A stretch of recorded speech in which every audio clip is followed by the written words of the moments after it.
Assalamualaikum warahmatullahi wabarakatuh.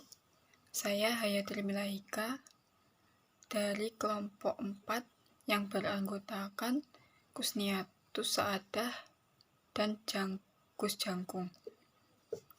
Di sini saya akan mempresentasikan tentang wali dan saksi. Wali nikah. 1. Pengertian.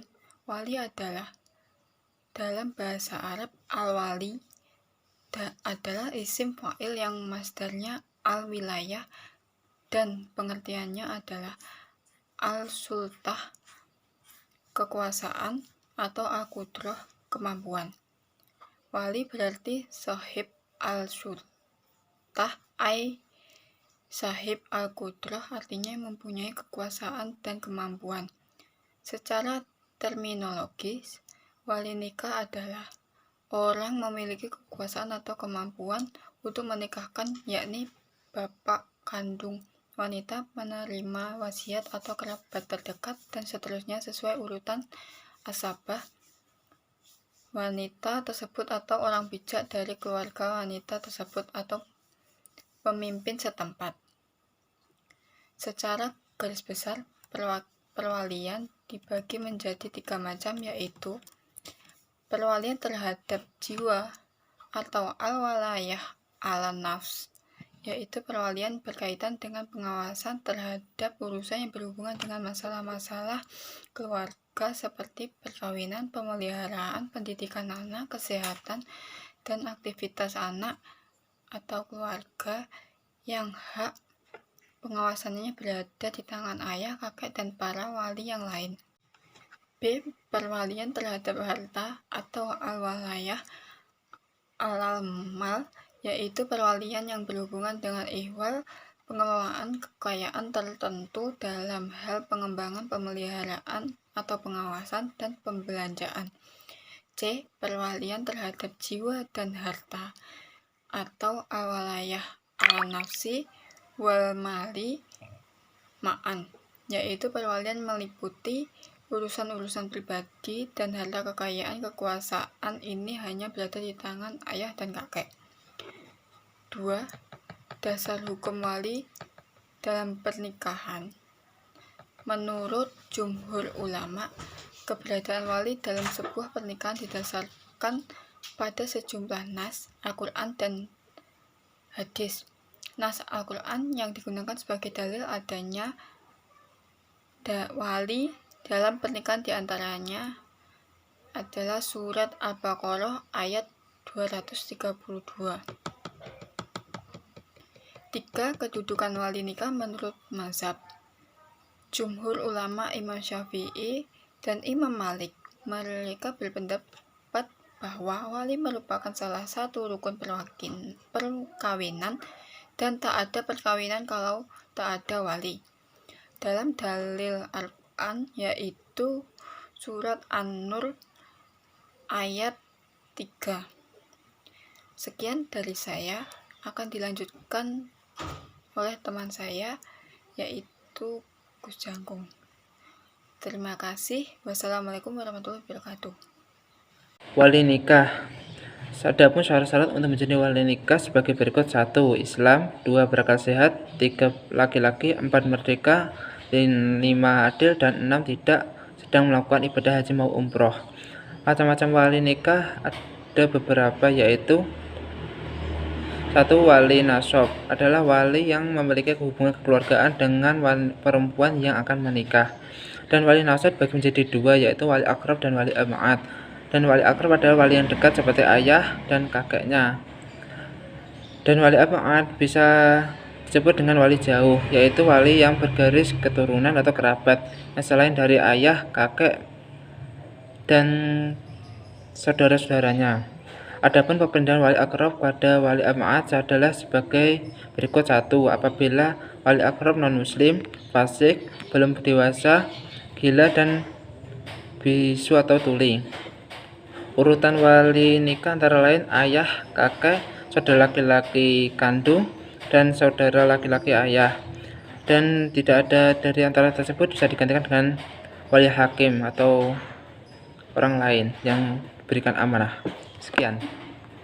Assalamualaikum warahmatullahi wabarakatuh. Di sini saya akan mempresentasikan tentang saksi nikah. Yang pertama, pengertian. Menurut bahasa, saksi dalam bahasa Arab dikenal dengan asyahadah, yang artinya menghadiri, menyaksikan, atau mengetahui. Dan secara istilah, saksi biasanya disebut dengan sesuatu yang nyata, karena saksi adalah orang yang menyaksikan sesuatu yang orang lain tidak mengetahuinya.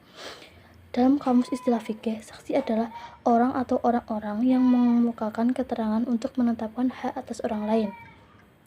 Dalam kamus istilah populer, saksi berarti yang melihat suatu peristiwa atau orang yang dituntut dalam suatu perjanjian. Dari beberapa definisi di atas dapat disimpulkan bahwa saksi adalah orang yang memberikan keterangan yang benar tentang apa yang dilihat, dialami, disaksikan, dan apa yang didengar tentang sesuatu peristiwa yang disengketakan di depan sidang pengadilan. Kata khusus yakni dimulai dengan kata sumpah terlebih dahulu. Yang kedua, dasar hukum saksi nikah. Dalam surat Al-Baqarah ayat 230, yang artinya kemudian jika dia menceraikannya, maka perempuan itu tidak halal lagi sebelum dia menikah dengan suaminya yang lain. Hukum-hukum Allah itu adalah ketentuan-ketentuan Allah yang diterangkannya kepada orang-orang yang berpengetahuan. Yang ketiga, ada syarat-syarat saksi nikah. Menurut ulama Hanafiyah, yaitu 2 orang yang dihadiri oleh 2 orang laki-laki dan 2 orang perempuan, berakal sehat, merdeka, balik, Islam, dan bisa mendengar. Dan menurut ulama Malikiyah, menjelaskan tentang syarat-syarat seorang wali karena tidak memasukkan wali dalam rukun atau syarat perkawinan. Yang ketiga, ada ulama dari Syafi'iyah, yaitu harus 2 laki-laki, merdeka, tidak fasik atau buta, tuli atau bisu. Yang kelima, adil. Dan terakhir, menurut ulama Hanbaliyah, yaitu 2 orang saksi, laki-laki, berakal, adil, dapat berbicara, dan dapat mendengar, dan selain dari orang tua dan anak tersebut. Yang keempat, ada kedudukan saksi menurut ulama mazhab. Yang pertama, mazhab Syafi'i, saksi merupakan rukun nikah, sedangkan Hanafi dan Hambali menjelaskan saksi adalah syarat sahnya akad nikah.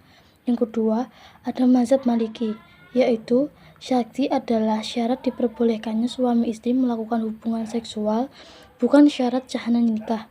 Yang ketiga, mazhab Syiah, saksi bukan rukun nikah, bukan syarat nikah, dan bukan pula syarat melakukan seksual, atau saksi adalah sebagai pelengkap saja. Dan yang kelima, ada saksi dalam peraturan perundang-undangan di Indonesia. Dalam Pasal 1 ayat 26 dinyatakan tentang pengertian saksi, yaitu saksi adalah orang yang dapat memberikan keterangan guna kepentingan perkara tentang suatu perkara yang ia dengar sendiri, ia lihat, dan ia alami sendiri dengan menyebut alasan dari pengetahuan itu. Saksi dalam pernikahan merupakan rukun pelaksanaan akad nikah, sehingga pernikahan harus dihadiri 2 orang saksi. Pasal 24 KHI. Karena itu, kehadiran saksi dalam akad nikah mutlak diperlukan, karena bila saksi tidak hadir atau tidak ada, maka akibat hukumnya adalah pernikahan tersebut dianggap tidak sah. Dalam Undang-Undang Perkawinan Nomor 1 Tahun 1974, Pasal 26 ayat 1 menyatakan dengan sangat tegas, perkawinan yang dilakukan di muka pegawai pencatat perkawinan yang tidak berwenang, wali nikah yang tidak sah atau yang tidak dilaksanakan tanpa dihadiri saksi, dapat dinyatakan pembatalannya oleh para keluarga dalam garis keturunan lurus ke atas dari suami istri, jaksa, dan suami atau istri. Itu yang dapat kita sampaikan tentang saksi nikah. Dan kita ambil kesimpulan dari makalah berikut. Yang pertama, wali dalam pernikahan secara umum ada 3, yaitu wali nasab, wali hakim, dan wali muhkam. Adapun syarat 2 orang saksi antara lain Islam, balik, berakal, laki-laki, mendengar, memahami ucapan ijab qabul, adil, dan tidak tunarungu atau tuli. Adapun syarat pada 2 orang saksi antara lain Islam, balik, berakal, laki-laki, mendengar, dan memahami ucapan ijab qabul, adil, dan tidak tunarungu dan tuli. Kehadiran saksi pada saat akad nikah amat penting artinya, karena menyangkut kepentingan istri dan anak, sehingga tidak ada kemungkinan suami mengingkari anaknya yang lahir dari istrinya itu. Kehadiran saksi dalam akad nikah adalah sebagai penentu sah akad nikah itu. Saksi menjadi syarat sah akad nikah. Mungkin itu yang dapat kami sampaikan. Selebihnya mohon maaf yang sebesar-besarnya. Usikum wa nafsi bitaqullah. Wassalamualaikum warahmatullahi wabarakatuh.